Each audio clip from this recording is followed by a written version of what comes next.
Yeah, so I am Hector, co-founder of Unplugged. At Unplugged, we do digital detoxes at off-grid cabins in the countryside. A friend of mine just saw I was a bit out of sorts and recommended this silent retreat in the Himalayas at this Buddhist temple on top of a mountain. Because the key is that in our daily lives, like most people are picking their phone up first thing in the morning.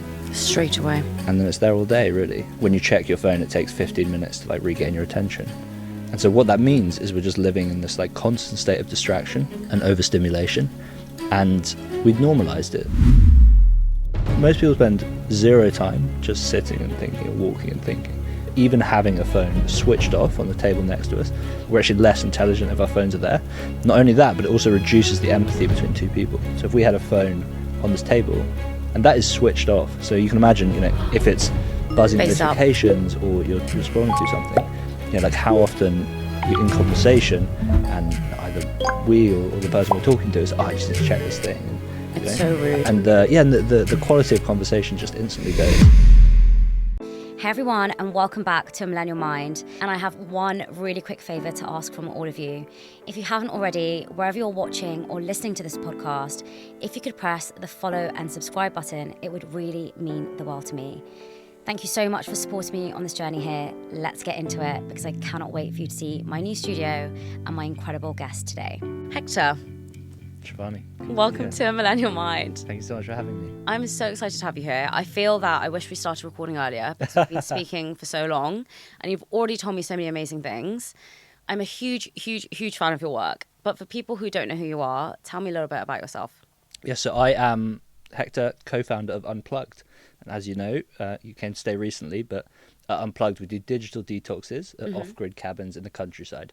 So we launched 3 years ago today. It's our birthday. Happy anniversary. And happy birthday. Happy birthday. And this is your 100th podcast episode. Right? We think it might be. We're not sure. Let's say it is my 100th episode. If it's not, then it's still a 100th episode. Well, so congratulations on that. Thank you. But so we currently have 20 cabins across the UK, and growing fast. You tell me about your journey growing up, because digital detoxing has become really popular recently. It's very difficult for a lot of people to understand the benefits of it. But before we kind of get into that, tell me why you kind of founded Unplugged, the idea behind it, and why you think, it's such a pivotal moment that we need to be doing digital detoxing in our lives. For sure. I guess to go right back, I grew up in a little village in the Cotswolds. Yeah, so very fancy. Had that, quite a fancy village now. Wasn't so fancy back then, but so just lived a kind of I guess quieter life out there. Then obviously went to university, moved down to London, and I think that period of my life, really from kind of 15 to 25, was like drinking a lot, going out a lot, and I think just very kind of busy. And in hindsight, I think I wasn't kind of happy in myself back then. I guess that tricky kind of age anyway. And so really just didn't feel like I was living life on my terms. What do you mean by that? Because that's quite a deep reflection to have. Yeah, sure. So I mean, I've done some therapy about this. So I can give you the full goss. But basically, I think kind of coming into 14, 15 was just had a lot of teenage anxieties around sex. Really? that kind of time. Yeah. Okay. And just not knowing where to get started with it all, to be completely frank. And then that found drinking, and then it was like, oh, this is I can just get really drunk, and people find that funny, and that's a kind of easy way to get out of having to worry about all this other stuff. How interesting. So that was really the next decade. I'm actually 3.5 years sober now, but no one has ever told me that in their entire lives. Yeah. You're the first person that's ever told me that. Interesting. Thank you for being vulnerable and telling me. Not at all. That's really fascinating. Why do you think there was such a focus on sex and getting started, and I guess a fear around it? Yeah, good question. I didn't think it would go this direction so quickly, but therapy session number 2. It's a good question. I just think I was a bit kind of I guess I didn't really have a kind of example of what to do there. Isn't just how to start. Yeah. Flirting, relationships, all of that kind of thing. Was also very small at that point, and kind of late going through puberty, all that kind of thing. Were you an only child? No, I have 2 sisters, so no older brother or anything like that. Obviously, a lot of people don't have older brothers. Yeah. But then, I think also came from quite a reserved British family. That my parents are, very kind and open, but fairly reserved also. Yeah. And so I think these kind of things just weren't talked about, and so I just didn't really know where to start with it. And so What yeah, about your peers? Did you have a conversation around that? never. Yeah, you just don't talk about these things. If anything, you're always like joking and kind of trying to inject bravado. So you're trying to talk a big game, and then on the inside, I'm like, I actually have no idea. Oh my God, that's so interesting. I guess I came from a similar... I've never talked about this. I feel like hopefully my mum and dad aren't watching. But I came from I'm an Indian girl, come from an Indian family, and it was... Obviously, I've never spoken about sex with my family, even to this day. The fact that I'm saying this right now, I will die if I hear them watching this. This is the good thing about living out, because sometimes when I talk about things on my podcast, I would hear my dad downstairs listening, and I would be sitting in my room like, please stop watching, please don't watch the rest of it. But, it isn't really talked about. Yeah. I actually can't really reflect and think about when it was first spoken about with me. The good thing is my mum has a really open relationship with me. And so I guess when I got older, and I guess in school when we started talking about it, she asked me, oh, are you learning about this in school? And I think I was like, oh yeah, I don't know, like very shy about it. Sure. But it is talked about a lot with your friends. And I think that's the difference between girls and boys, I guess, as a stereotype, and being very, very stereotypical here. Girls generally do speak openly about their feelings, all the things that they're going through, things that they're nervous around, things that they're scared around. And perhaps boys don't have that same level of openness in groups. I think what's completely missing from, again, who knows what it's like these days, but certainly when I was growing up, there's just no like vulnerability between guys, right? Mm-hmm. Like you're always kind of, you just don't talk about these kind of things. Yeah. And I think you almost, and then so if there is something you're unsure about, you feel bad about, then it feels like it's just you. Mm-hmm. And then you talk to people years later and then, oh my God, I was going through that as well. So I think it's really important for us to be bringing that to light, but I also think it really depends on families. And so it's interesting, as I've grown up in life, I've met several men who are not open. And I found it really strange because my dad is really open, very emotional, will talk about his feelings. My dad's brother is like that. My brother is quite closed in that sense of not telling everyone everything about his life, but he's very open with emotions. I've seen him cry multiple times. I've seen every man in my family cry loads, and there's no shame to it. And I've almost grown up with thinking men crying is normal too, just how women crying is normal, because there's never been that kind of stigma attached to it. But weirdly, I think when you see your friends being open, when you see your family being open, it allows you to be more open. And one of my friends the other day said that he met his friends and he openly said, I've been going to therapy. And suddenly his other two friends said, oh yeah, by the way, I've been going to therapy too. Oh, really interesting. And how amazing, because he was vulnerable and open, and those two people that were sitting there then felt they could be vulnerable and open. Yeah. But prior to that, no one mentioned that they were getting therapy. And it just takes one person to open up and say, hey, I'm going through this. I guarantee you the other person will be going through something similar or be able to relate in some way.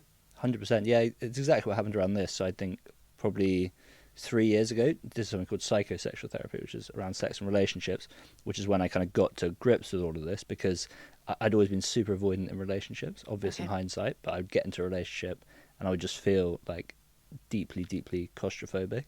And after 2 months, I would kind of cut and run every time. Yeah. And just kind of went undiagnosed, I guess, for years. And then about 3 years ago, I was listening to a podcast with a psychosexual therapist, never heard of that before.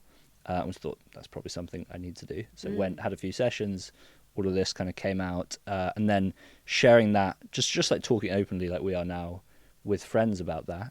And it was the kind of first time I'd spoken to them about it, and same thing happened. Like they were then, oh my God, yeah, actually, like I've kind of been thinking all these things, or I find this, and so it's been super empowering to get it out, and just kind of I guess feels like you're not leaving anything behind. Like whenever you feel like there's something you can't talk about, I love that just like eats away inside you. So it feels very empowering just to be able to get everything on the table. I love how you just took that personal responsibility to think, this is something that I've reflected on. It's impacted me. I'm going to do something about it. But what I also love from this is all those girls probably think you're the worst person ever, ditching them after 2 months. And actually, do you know what I mean? You're the sweetest person. So it's interesting, though, because our perception of other people, we were just talking about this, perception is reality. So let's say you were known as this guy. I'm putting you out as this playboy who just dated all these women and then just left after 2 months. But let's say you were someone who was battling with this. And you dated multiple girls, and after 2 months you abandoned the relationship. People's perception of you would be, he is, a playboy, he doesn't, want to be with me, there's something wrong with me. But actually, they don't know that you're going through something. Yeah, that's it. And actually, a bit of a controversial opinion, but I think you can extrapolate that to most behaviour. Whereas, so true. If someone behaves badly and does terrible things, it's easy to judge them, but you just don't know what's got them there. You don't know what, everything stems from, something. Childhood, basically. It's true. Childhood trauma. And so I think fine to judge people's actions, but to judge the person themselves, I think it's hard because you don't know what people have gone through and what's got them there. So tell me about that. You went through this kind of journey of understanding yourself at university. Yeah, so no, this was all at university. Afterwards, sorry. Blissfully oblivious. Yeah, exactly. So, yeah, I think, growing up after university, got a job at a startup, applied to a whole bunch of grad schemes, didn't get on any of them, and then a friend of mine was like, why don't you go work at a startup for a year and reapply in a year? So that's a good idea. Okay. Applied to 20, one of them offered me a job, so I went to work there. It was a company called Nobly POS, and it was iPad till systems. Oh, wow. So quite niche, but great experience. Over the next 3 years, we grew to 70 people, launched in the US and Australia, and actually I was the second employee on the commercial side, and the first employee is my now co-founder Ben, so that's no where way. And I think during that experience, I was still going out a lot, I've always been a bit of a people pleaser, and I think a lot of that kind of drinking behaviour is people pleasing, just going along with, what everyone else wants to do. And I think it just became a bigger and bigger conflict because I was really not studious at school or university. But at the startup, for the first time, I was actually engaging with something. Wasn't particularly good at the various jobs I was doing there, but was I think was a fit for the startup environment. Got on well with everyone, said something smart occasionally, and so just started to. Then it became a bigger and bigger conflict. I'd see a big night in my calendar, and I'd be like, I don't know if I want to do that. It's going to wipe out the next 3 or 4 days. But I didn't really know what to do about it, and it all came a bit to a head in 2019. So I was turning 25. Was in one of these very short relationships, and was just a bit kind of, I think, started to lose my joy for life. I just felt like a real kind of dissatisfaction. Okay. And started to get into meditation around that time, something called transcendental meditation, which is 20 minutes twice a day. That's really kind of stuck like glue. So still doing that today. But what made you think? Because I'm just trying to think about it from a perspective of someone's going through a time in their life where they're partying all the time. They are feeling a little bit stuck. To do a 20-minute meditation is quite a big jump. Yeah, for sure. So there was, I'd started with Headspace before that. So it was 10 minutes, and I'd do that for a month, and then it would go away for a month. Mm-hmm. And then I was like, I really should try and make this meditation thing a habit. Yeah. And then I heard about transcendental meditation, which is what all the kind of celebs in Hollywood do, basically. And was like, they're probably some of the busiest people on the planet. So if they can do it, then maybe this is the one. And what is interesting about this is most meditation feels like quite hard work. So a lot of the headspace stuff is kind of Buddhist meditation. Okay. And that's designed for monastic living, so life in a monastery. So it feels like quite hard work, even if you're just focusing on your breath. It feels like a chore to some extent. I'm a huge fan of it. I think it's very worthwhile. But for all the talk of meditation, really not many people at all actually make it a daily habit. And I think a lot of that is because it is quite there is quite a lot of friction. And transcendental meditation is designed for people not living in a monastery. Right. So it's designed to be kind of easier to make stick. So rather than focusing on your breath, you're focusing on a meaningless mantra, so a meaningless sound like Om, and that lulls you into this state of relaxation. Okay. And so it's just much easier to kind of make a daily habit. And so you do a 4-day course, which felt a bit like a cult. You have to turn up at this. I turned up at some unmarked door in Shepherd's Bush actually with. Really? Yeah, with you have to bring some flowers, a white handkerchief, and a piece of fruit. Okay. And that's like day one of a 4-day course, hour and a half a day.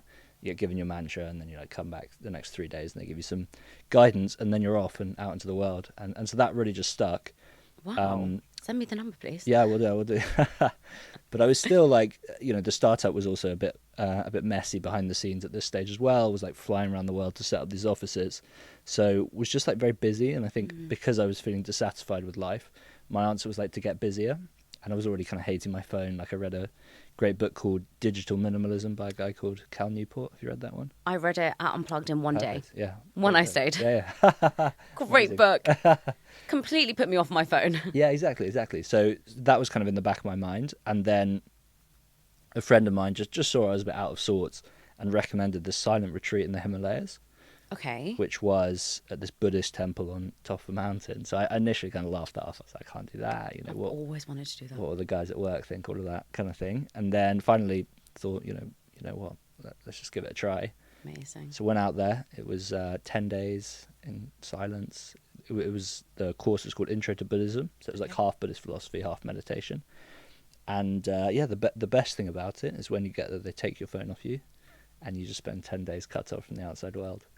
Tell me the routine. What did you do every day? Because this is my own selfish want, but if anyone else wants to know. So it's not as intense. That there's something called a Vipassana, which I actually did one of those in March, which is super intense. That's like 10 hours a day meditating. This is less intense. So still you like wake up at 6, then you go and meditate for 45 minutes, then come back for some breakfast, then you got like 2 hours of Buddhist teaching in the morning. Oh, lovely. And another meditation session. And then kind of more teaching, more meditation. So you're doing about 4 or 5 hours of each a day, 4 or 5 hours of meditation and 4 or 5 hours of Buddhist teaching. And the last 2 days are just intense meditation. So you probably do 7 or 8 hours. You're joking. And that's crazy. Honestly, I came out of that just so full of like, sounds cheesy, but like joy and compassion. I remember being in a hotel room in Delhi on the way back, just kind of spend one night there. And just like beaming, just so like happy. It was crazy. But that is wild. Yeah. Buddhist meditation for 8 hours and then being in Delhi, the busiest place in the whole world. Hold on. First of all, how was the food? Food was amazing. You don't have to fast or anything, do you? I think I would. Not this one. I wasn't eating breakfast, so you can have the option lunch too, yeah. You have the option too, yeah. Interesting. And when you're learning all these Buddhist teachings, can you ask questions or no? You can actually ask questions during the Buddhist teaching part, yeah. Is it one-on-one? No, you're in a room of 80 people, 80. But you can talk to the teacher? Yeah. Okay, interesting. You just can't talk to each other? Exactly, yeah. Did you find it difficult in the first few days? Because I really wanted to do this very weirdly when I was like 21. Oh, really? Very weirdly. I've always kind of been a little bit, I guess, hippie, I would say. When I've been younger, I've always wanted to do things like this. But I remember thinking I want to do it. And someone said the first 6 hours are torture because you are in your mind. Yeah. And you can't talk to anyone. And you're just thinking in your thoughts. And so you're crying and you're like laughing and then you're hysterical. And it's very confusing. But that person did go by themselves into this retreat and it was like boxed off. But how was it at first? Yes, I mean, I look back at it just completely positively, but I remember it was a roller coaster, so you do go through the full range of emotions. I think I was like really ready for it, like I think people come to it from different angles, and I was just like a bit done with life at that stage. So I was really so the first couple of days, it was actually just like a real joy. Like the silence was a complete joy throughout, and you actually form very close connections with people just through the eye contact. You're not supposed to. But obviously there is a bit of that, and so it's very intense, and but you do go through like you're just like questioning yourself a lot, like what am I doing at a Buddhist retreat and all that kind of thing. So over the time, like there's lots of peaks and troughs. I think because of the experience, because you're spending so much time meditating and reflecting on these things, like it brings up a lot of stuff. And interesting you said about the eyes. I was speaking to someone the other day who their grandchild, I think, is 2 or 3, and they've been through a cancer, which means that they lost their hearing. Oh my gosh. But that she said that their siblings connect with him through their eyes. Oh, really? Wow. And she said, we will understand what he's saying through the eyes. So whilst the brother has learnt sign language, none of the family know what it means, have learnt it yet, because like their extended family. But they can all understand what he's saying through his eyes. And he's 3 or 4 or something, which is crazy. Yeah. So really interesting that you went through that. I'm really keen to understand a bit more about that, but we'll talk about it off camera. What happened when you came out of it? So yeah, came out buzzing. I actually didn't intend to quit my job. I mean, spoiler, I ended up quitting a week later. But I had to come straight back for like a leadership quarterly planning meeting at the startup. Mm-hmm. At this point, we're trying to raise a 10 million Series A. We were losing about £300,000 a month. Wow. So it all felt very unsustainable. And had this planning meeting, and 2 days into that, my boss got the call from an investor to say, not happening, the last investor, so we weren't going to get the funding round.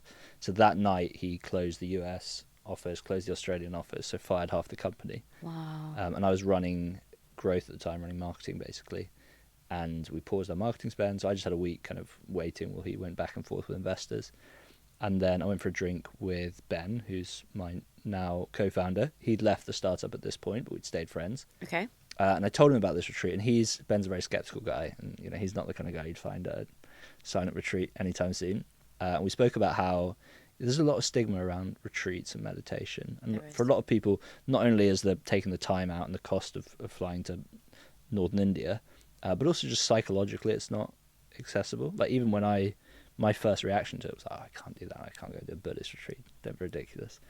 So it's just really not accessible to people. And we'd heard about the kind of cabin space. There was quite a budding, there still is quite a budding global cabin scene of just lots of similar concepts, maybe without the digital detox, but cabins in nature basically.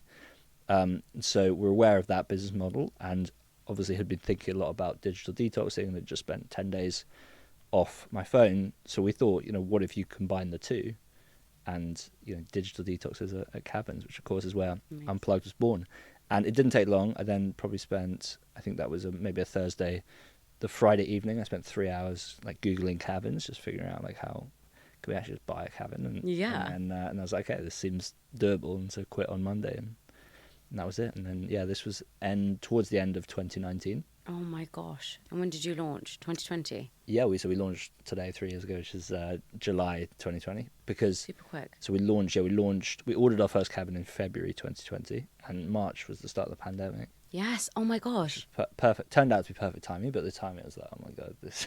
Why was it perfect timing? Well, because it meant that we used a Swedish company who weren't as bothered about lockdowns, that they were just kind of building the cabin during the first lockdown. Okay. And it meant that by the time we launched in July 2020, everyone had just spent like months in their flats in London basically, and so it was absolutely dying for this kind of thing.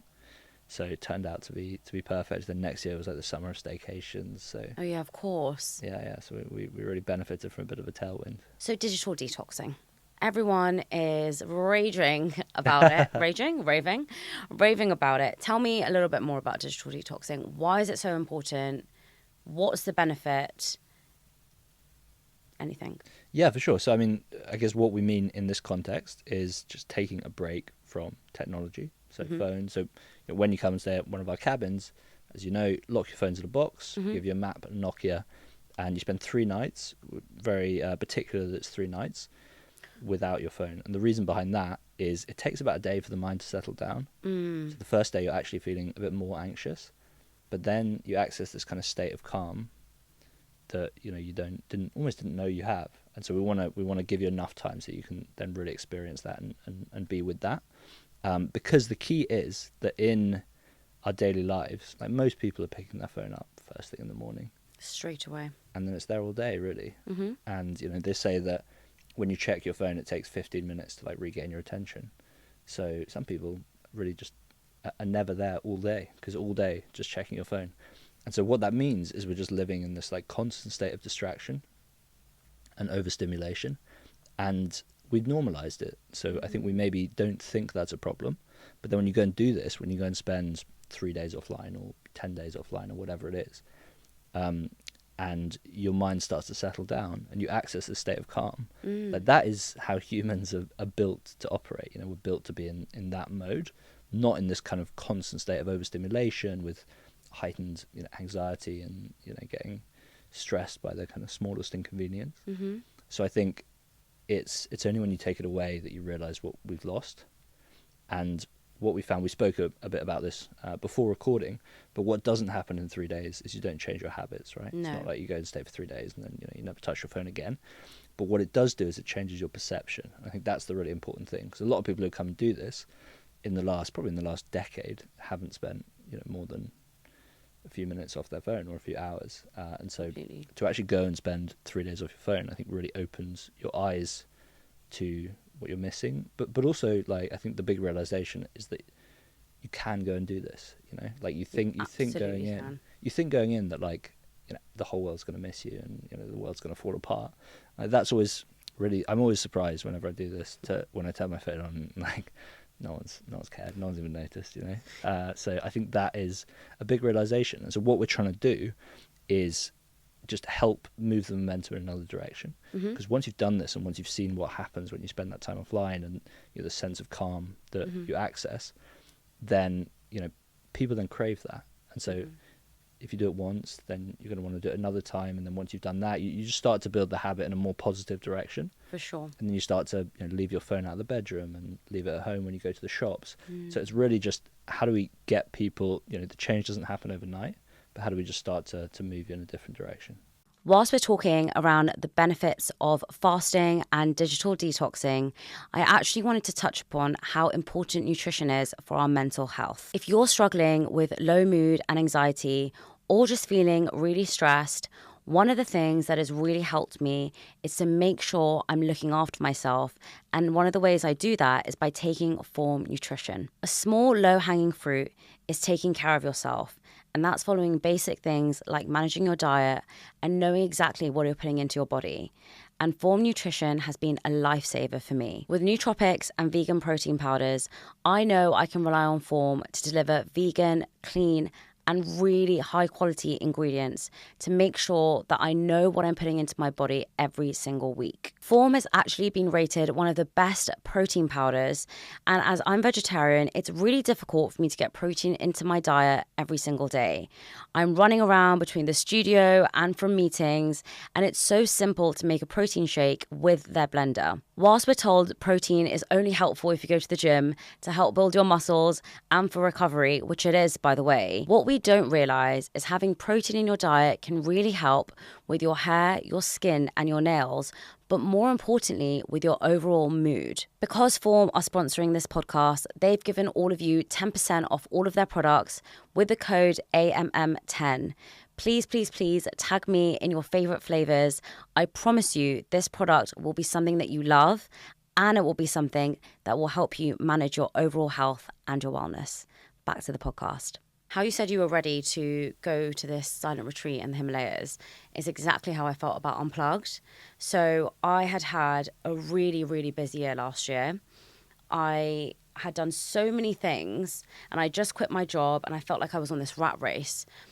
And I was trying to, I remember I was trying to write a book, which I didn't want to do in the end. I had my TED Talk. I did a season in Mumbai. I had my cousin's wedding. And I felt when I came back from India was when I had a bit of time to relax. Except the last 6 months had been so busy that I just felt I couldn't. And I felt really guilty. And I felt, I have to keep doing more and more and more. And weirdly, on the day that Rebecca, who is in your team, messaged me, my boyfriend that morning said, we should go to Unplugged. Wow. And he said, I'm going to book it for us. And that day, Rebecca messaged me and said, hey, Shivani, would you like to come and stay? Amazing. And I remember so clearly being really worried about when we could go. Because the idea to take 3 days out of your diary and not be on your phone and not have your emails and not to do any meetings is scary. Now, at that point, like I said, I didn't have any podcasts booked. I'd done so many in Mumbai that I was like, I'm ready. I want to go. And my boyfriend was thinking, okay, I need to move things around. It's really not that difficult, but the idea of it is overwhelming. And so I remember her saying, okay, when would you like to go? And her expecting me to say, like 2 or 3 months' time. And I was like, next week. What do you have next week? And she was like, I love a last minute stay. And I was like, I need to go now. Like, I'm desperate to go. And I remember when we got there, I just flung my phone into that phone box. We didn't even lock it. I didn't even need to lock it. Yeah. Because I was just so ready to unplug from the world. I was so sick of looking at my phone. I was so sick of uploading on TikTok. I was so done with all these algorithms that I just thought I just need to put it away. And I remember saying on the way to my boyfriend, I actually cut this bit out of my vlog. I said, I'm going to be on my laptop and I'm going to do my editing. And he said, I'm not going to do anything. I'm not going to open my laptop. We both took our laptops with us, by the way. Yeah. And I said, I'm going to do my editing. No internet. By the way, there is internet when you get there. You know, we were expecting to walk in and to everything to be warped. Yeah. But it's not. You do have it if you want to. But I didn't look at my laptop. I didn't even touch it. I didn't open my phone. Nothing for 3 days. And what it really showed me is I have so much time. Yeah. So much time in the mornings, so much time in the evenings where I'm not countlessly scrolling. Now, the difficult part is I think we all lie to ourselves. And I certainly lied to myself. Oh, I look at Instagram for work. Oh, I need it for inspiration. Oh, I need to find the trending sound. What that does, though, is allow me to scroll for multiple hours and my day's gone. Yeah. Now, one thing I really found difficult was being on the toilet and not scrolling on Instagram, which is really strange to me to admit, but I did find that the hardest part. That one before. Because I'm always on my phone. And so I thought, when I was on the toilet, I was like, this is weird. And I think I have this obsession of always needing to do something. Yeah. I time block my day so much that when I'm on the train here, I'm uploading my TikToks. When I'm on the train, usually I'll do my shorts. When I'm walking, I'll be writing a caption. There's always something that I feel like I have to be doing. And when I was there, like I said, I read Digital Minimalism. And one thing that really opened my eyes in that was, one, Instagram and TikTok and all these platforms are like a slot machine, and we are addicts and we are gambling every single day, and we are trying to find that, like, you know, that winning streak or sound, whatever it is. And two is we don't always need to be doing everything with our time. You know, we don't need to be doing something at every point of the day. You can go for a walk without listening to a podcast. You know, Sure. You can go for a walk without listening to an audiobook. You can go for a walk without calling someone. You can just be and be present and absorb all the sounds and the nature and the place that you're in. And I never do that. Yeah, and I think that's so important as well. There's two modes of thinking, something called focus thinking and something called diffuse thinking. And focus thinking is like a spotlight. So, you know, you're working on something, you're working on an Instagram caption, and your mind is focused on that. And that is how we do most of our work during the day. Obviously, we're getting pulled into various things. But there's something called diffuse thinking, which is basically when the mind wanders. Like, that is when the real kind of powerful creativity happens. True. Which is why if you go for a walk without your phone, even in the shower, it's when you're like kind of gently engaging the mind, but not really, that it starts to form these kind of all these problems that you didn't even know you were thinking about, just to kind of ticking away in the back of the mind. And so that is actually a really powerful tool that we all have that we're just not using. I think considering so much of the work today is knowledge work, is, you know, thinking and coming up with ideas, we spend so little time thinking. Like most people spend zero time just sitting and thinking or walking and thinking. It's so true. There's this like productivity porn, as you said, and I've been through it as well, of like, oh my God, I need to like get in another podcast while I'm walking. And then I really went through a phase of just like listening to podcasts whenever I was going anywhere. And then I was like, I just need to, you know, I just need to spend some time with my thoughts. And so now, like, you know, nothing I like more than just going for a stroll and just letting the mind wander. When I've walked, when I've run, is when I thought of all my ideas. That's where Millennial Mind came from, when I was on a run. Really amazing. And so that really stood out to me because I'm someone who, even in the bath, will be listening to a talk. The moment I wake up, it's a talk. The moment I go to sleep, it's a talk. In the bath, in the shower, everything is, oh, how can I maximize my productivity? And that book really made me realize, first of all, I read one book in one day. Yeah. Which was crazy because I had so much time. I wasn't reading like a lunatic, and I was making notes. I have a notepad of all the notes that I made. And I just realized with no distraction how much I can achieve. Yeah. You know, with it, you don't think your phone distracts you. Whether you leave it in another room, whether you leave it upstairs, you will always be thinking that you have access to it. And that's what I found as well. Whenever I've left my phone in another room, I'm like, I just need to check one thing. Yeah. I just need to airdrop myself one thing. So let me just quickly go and get it. And then I've got it. And then it goes into the cycle. That really made me realize that we are all so addicted. And when I left, one of the things that I used to do when people would come round, I'd leave my phone upstairs. And so I'd be really spending my time with everyone. I'm not going to lie, that's all changed now. And after this conversation, I know that's going to change back because I'm going to be reminded. It's just really easy to get back into that routine. And I think one of the things I want to do every year is make sure I come to Unplugged, just to remind myself. Sure, I think what you said as well is around, you think it's going to be really hard. I really didn't find it hard. And I'm on my phone 24/7.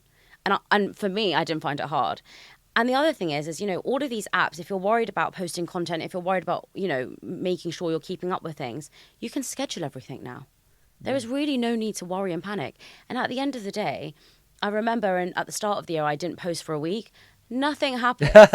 Like, really, honestly, nothing happens. We're like fed into this, idea of you have to post every day. And if you don't post every day, you're going to, be disqualified and Instagram's going to hate you. It doesn't happen like that, And I think we've got this fear that we always have to be on our phones. And in true fact, we really need to be spending more time off them. 100%. And I think a couple of interesting things you said. One is that kind of like feeling like scrolling through Instagram is productive, and I think we all have this where we feel like if we're like compulsively checking our emails or scrolling through a news feed that we're like doing work, and it's such a waste of time. And it's one good thing might come from it every few hours, but we're spending hours and hours and hours every day doing that. And I think that is what fills our days. Like if we're like, oh my god, I was so busy this week. How much of it was that, right? Like between all the gaps. So true. And the other interesting thing on the just when you said putting the phones upstairs, there's some amazing research that even having a phone switched off on the table next to us, one, reduces your IQ. So we're actually less intelligent if our phones are there, because your IQ is, your almost your mental performance. Right. And what your phone is doing, just because it's there, because it just grabs our attention. Not only that, but it also reduces the empathy between two people. So if we had a phone on this table, then we would have less empathy for each other. And that is switched off. So you can imagine, if it's buzzing notifications or you're scrolling through something, like how often you're in conversation and either we or the person we're talking to is, I just need to check this thing, and it's so rude. And the quality of conversation just instantly goes. It makes me feel really uncomfortable, but I know I've also done that with people as well. Yeah. I know that also if I'm not interested in someone and they're trying to talk to me, I will use my phone as a distraction, which is really terrible. But I've realised that actually, for a lot of people, it's a form of escapism. For sure, yeah. When you go into your phone and you're unhappy and you look at, food videos that might make you happy, or puppy videos that might make you happy, or scrolling on TikTok, it really does give you a boost of dopamine. It really is a form of escapism. And sometimes, when you're feeling that you are really unhappy about something and you go into your phone, for that moment, it can make you momentarily really happy. And then when you come back out, there's been studies that's proven that's made you feel even worse about life, because for that moment you felt that happiness, but it's not real.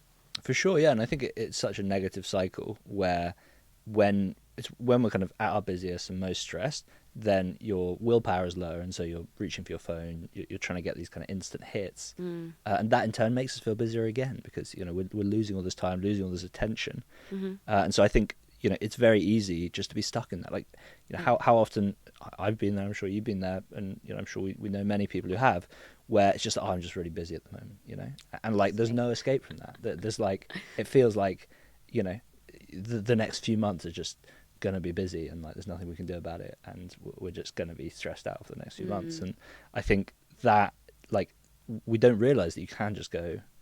I saw a friend last summer, it was like June, and he I was like a bit not present during the conversation, and he's like, dude, what's wrong with you? And I was like, oh, to be honest, I'm just a bit like worn out, with everything. And he's like, dude, you need a holiday. And I was kind of like what you said to Rebecca. I was, oh yeah, I'll go in a couple of months. He's like, dude, you need a holiday now. He's like, right this go moment. Tomorrow. And so I went the next day to a shepherd's hut, not one of ours, but a shepherd's hut in the Peak District for 5 nights. Just went with some books and just walked and read for 5 nights. And the first 2 or 3 days, I was like physically ill, I was getting like headaches and all that kind of stuff. Really? And just, again, it was just like built up kind of tension that I didn't know was in there, and then just felt this like the weight come off, and everything was like going objectively well at the time, but I was just like just kind of running with this deep tension, and yeah, I mean, embarrassed to admit that, because of course the whole business is around switching off. It's so easy to fall into that trap, I guess. So true. But we're all work in progress, and actually something I wanted to share is when I went, it made me realise just how zoomed in I was on my life. So I always talk around this concept called the balcony and the dance floor. I don't know if you've heard about it. No, I haven't, no. When I was doing management consulting, they told us around this principle that you should be in balance between being on the balcony and being on the dance floor. Now, when you're on a dance floor, you can see everyone who's around you, you can hear the conversation, you can see who's got a drink in their hand. You're really engrossed with everyone, right? And that is how you should be some of the time. You should be in the detail. And then there's zooming out, looking on the balcony where you see everything objectively, and you can't hear everything, but you can see everything from a bird's eye approach. Now in business, you should be kind of balancing between the two, and I believe it to be present in our lives too. So when I'm running my business, I'm thinking about all the logistics because I'm one person, but then I also need to have that strategy in place and be looking at things objectively. Now at the time, I remember I was really focused on doing this trailer for Mumbai's Millennial Mind. Yeah. I just come back from Mumbai. I was waiting on the footage for the hotel to send it to me. And I remember thinking, oh my God, I need to go through every single episode. And I recorded 16 episodes, by the way. I then have to cut out a specific part. But that's downloading 16 episodes. Bear in mind, there's four cameras, aligning them, 4K. Each episode will take like 3 hours to download. So all of that work was going to take me like a week just to get the files. And then how was I going to actually export all the files onto Final Cut Pro? My laptop isn't big enough. I was really stressed out about how to do this trailer. When I was at Unplugged, and by the way, I'd planned to do this trailer at Unplugged. Yeah. When I was there, I remember on the first day so well that we went for this walk. We went for a 5-hour walk. And I don't know if I shared this on this podcast, but shared it with you before. We got lost. Yeah. And we were out, and we came back at 6 o'clock in the evening. Then we made a lovely dinner, and then, you know, like I cheated, I said, and we watched a movie on the laptop. No internet, by the way. We downloaded it. We downloaded it before. We did not search anything. We downloaded it before. And I remember the next morning I woke up and thinking, oh my God, I didn't do anything with my day. So basically we said, we're going to go for a short walk today. I went and had tea and scones. So we're going to come back and work all afternoon. On the walk on the way back, I thought, why do I have to do a trailer for Mumbai's Millennial Mind? Everyone knows I've done it. Why do I have to do a trailer? Why do I have to make sure that I do this whole thing for what? And then I thought, I'm not going to do it. Yeah. I don't have to do it. Is it worth me spending a week and going through all the stress for a 1-minute video? No, it's not. I'm not going to do it. And in that moment, I felt free. And guess what? I then didn't have to do any work urgently. And that's when I read Digital Minimalism. And I spent the whole afternoon, because it was raining that day, in the cabin. It was honestly delightful. We had tea, we had coffee, we had biscuits. I remember it so well.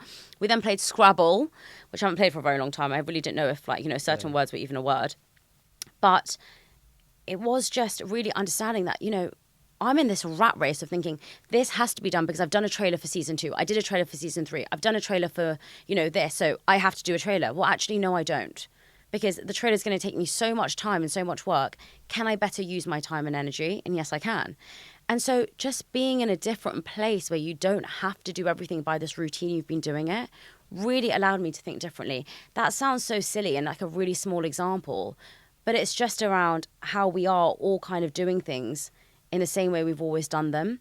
And it's just, we're following the same path that we've always done because we think it's the right thing to do.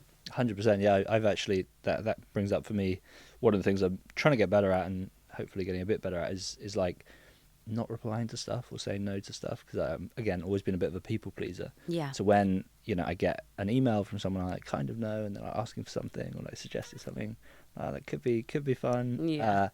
And that really weighs on me through the week. You know, they just kind of add up in the inbox. And something I've got started doing recently is if it gets to the end of the week and it's not something I've replied to, I'll just archive it. I'm like, you know, it's probably not the big thing, and that's very liberating. You know, so sorry to anyone listening who hasn't heard that. Messaging you. But the thing is that what you also realise is like they don't care. In my mind, I'm like, oh my God, you know, they're waiting for the reply from me. Yeah. But then they really don't care. You know, Yeah. they probably didn't even remember they sent the email. I think about any emails that I'd sent that I haven't heard back on. I'm not even thinking about it. I'm thinking about the people who have emailed me. Mm-hmm. And so I think a lot of our suffering there, and it is definitely something that brings up some suffering for me as a people pleaser, is self-inflicted. And like, you know, we just feel like our emails are our to-do list. They definitely are, yeah. And yeah, I mean, I think one of my insights from working at this startup was the last year I was running growth. I wasn't a very good head of growth, obviously, because we capitulated as a company. But I look back at, and I was like really busy that year, you know, and I look back and I reckon 95% of what I did was a complete waste of time. You know, it didn't move the needle at all. And a lot of that was like, I think, insecurity around feeling like I wasn't doing a good job, which I wasn't. Like, and so I kind of compensated by just being more busy, you know. And I think that happens to all of us to some extent all of the time, where if we're not feeling good about something, we'll just like get busy with things. So true. And so much of it you could just strip away, you know? I feel like I do tasks sometimes because I feel that if I don't do 3 billion things in a day, I failed. Yeah, exactly. And the other day, I remember saying to someone, I was speaking to a friend, I just said, I'm just so exhausted. Every day I wake up, I'm exhausted. I go to sleep, I'm exhausted. And I don't know what to do. And they were like, at 7 o'clock, you just need to put your laptop away. And I said, I could never do that. I could never do that. And then I thought, in the day, there's probably times where I'm wasting because I think, well, I'm going to work till 11 o'clock anyway. And now, the Whoop has been really good for me as well because it helps me monitor my sleep. And so I check it every day. And every day it's like low recovery, low sleep. Yeah. You're not primed for optimal performance. And I'm like, oh my God, this is just so depressing. But now I've set myself that at 7:30, that's it. I'm done. Amazing. I'm done. There's nothing I'm going to look at. I might schedule a TikTok or whatever, and people will think I'm online, but I am actually done. It can't happen every single day. Yesterday I was in the studio here until 9:30. And then I didn't sleep till about 12:30 because my brain was so stimulated. That is a one-off. It's not going to happen all the time. But I'm going to stop trying to think that I can work till 10:30 every single day because I'm actually not being productive. For sure. And we think the busier we are, like you said, the more productive we are, and that's not true.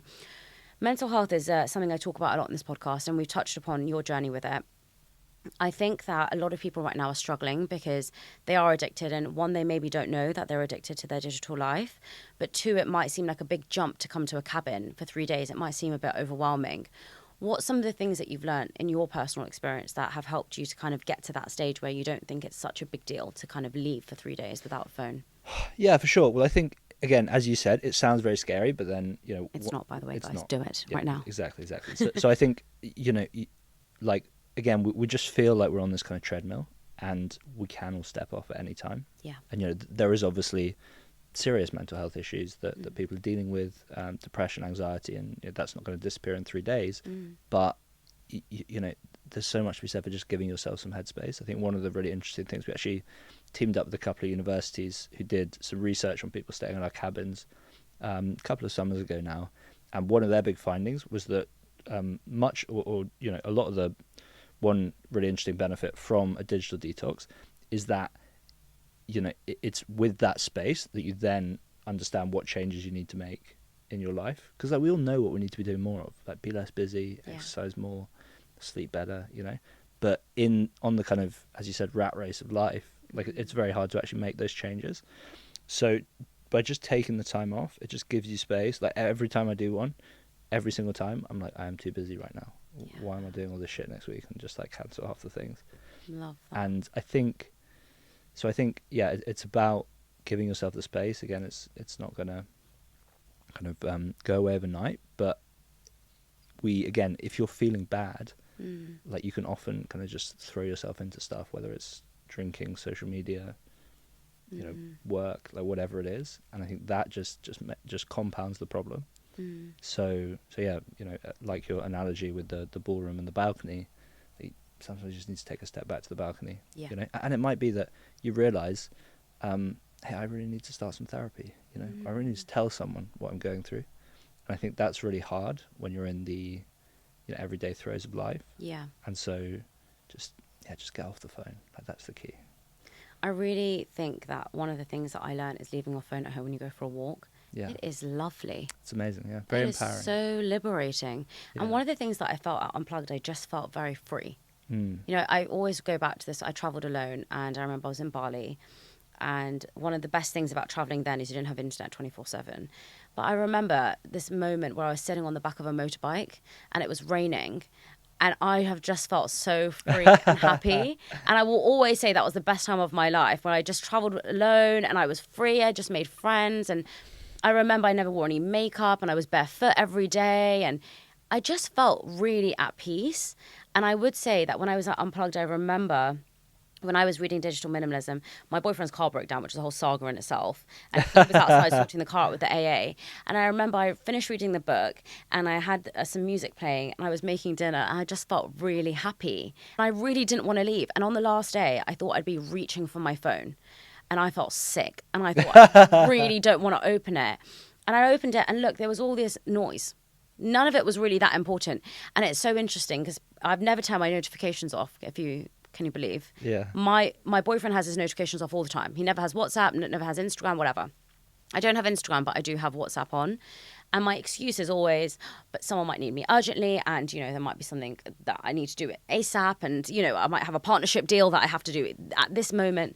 And guess what? For the 3 days, nothing happened urgently. Yeah. No one bloody cared. And I didn't go on a weekend. Yeah. And that was my thing, by the way. I said I have to go on a weekend because I could not possibly take 3 days out. And I did. And nothing happened. And it was so amazing. I want to go back in the summer as well, because we went in the winter, which was really nice because it was cozy, you know, and it's raining and it's really nice. But really, I just think the main benefit of switching off is that you realize, like you said, you get that self-awareness about yourself. And how do you want to be spending your time? You know, and I think one exercise that people should do is think about your dream life and think about your dream week and start to align your goals towards that, because you do have the control. Yeah. Right? Whatever it is you want to do, we all believe that other people are controlling us. Actually, we're in charge of our own schedule. So we can choose what we want to do. Yeah. And that's why I love your planner, because it's this thing where we spend literally 0 hours in a 16-hour, you know, waking day, kind of being intentional and like so figuring out what we're going to do. And actually, if you spend 5-10 minutes in the morning just to think about it, it's like what we spoke about earlier. Yeah. Like, actually, there's probably only 2 or 3 things that need to happen today to make it a really great day. Maybe one, you know, but it's like, oh my God, you know, I need to do all these other things, and it just gets lost in the noise. And so you end up not doing the big thing because you've been busy all day, you know, doing the kind of not important things. So yeah, I think just like carving out space for that kind of thing, you know, 5 minutes. We've all got 5 minutes. The days are long. That's what you realise. You talked to me about doing a 36-hour fast every Tuesday. So yeah, yesterday, we're Wednesday now. So yesterday was week 3. Okay. But yeah, I've kind of messed around with fasting a bit before. So, you know, you hear it kind of everywhere. And I think what draws me to it is that I can't believe that we are meant to, you know, be eating all the time and like have 3 meals a day, because like we haven't biologically changed much since our hunter-gatherer days. And again, it's like, you know, getting off your phone, initially uncomfortable, but then you do just get this kind of reset. Yeah. So I messed around a bit within lockdown. I did like a couple of 5-day fasts, which is like 5 days of just water. Oh my gosh. And it was a bit mixed results. Like I think I didn't quite get it right on one of them, and so parked it for a long time, and then I went to some like founders retreat a couple of weeks ago. Okay. And one of the guys there runs a company called Humanity, which is very cool. It's like a longevity app. And I've heard of that. Yeah, it's big. He's founded a dating app called Badoo before that, so he's like a very legit guy. And he did a talk about kind of longevity, and you know, because they obviously get a huge amount of data. They've got 160,000 users. Wow. And so they're looking at like what's actually working for people, and he's a huge proponent of fasting. Off the back of that, started a kind of small group of people who wanted to do a 36-hour fast each week. And so I thought, actually, that is kind of nice, because it's, you know what it's going to be each week. 36 hours actually isn't very hard, because you know, you're basically missing breakfast, you're missing lunch, and then afternoon you're starting to feel a bit, but then it's like by the evening you kind of know that you're eating the next morning. Whereas like a few days is quite a bit harder, and you get a lot of the same benefits. So when your body is fed, it's basically feeding off glucose, feeding off carbs, and when it's not, when it burns up all of that, it switches to like fat burning mode, which is, you've probably heard of ketosis, and it's that switch, and actually that kicks in a lot of, you know, really important cellular cleanups. There's something called autophagy, which is basically when your body is like, okay, I need to be in function because, you know, we haven't got any food, and like we need to, if you think about it, if you haven't eaten for a day or two, then your body's like, okay, we need to be at our best because we need to eat. So there are just these really important things, kind of like the diffuse thinking we were talking about earlier, of like when you go for a walk and your mind can wander. Like there are these things that are just very important to our biology that we just don't let happen because, you know, because of the lifestyle now of just eating all day. You know, we're built for a world of scarcity, but we're now living in a world of abundance. So true. It's so interesting in that, because if I was telling people I'm going to do fasting, they would be like, oh, but it's all about weight loss. You know, our whole life is like centered around weight and what we look like. Actually, it's really important for your health. Yeah, and your psychology, right? Because it's, you know, also just proving to yourself that, and just like proving to yourself that you don't need to eat all the time. You know? True. So again, like spending 3 days off your phone is like, oh my God, you know, no one missed me. It's like, oh wait, I wasn't actually hungry. Like, that's weird.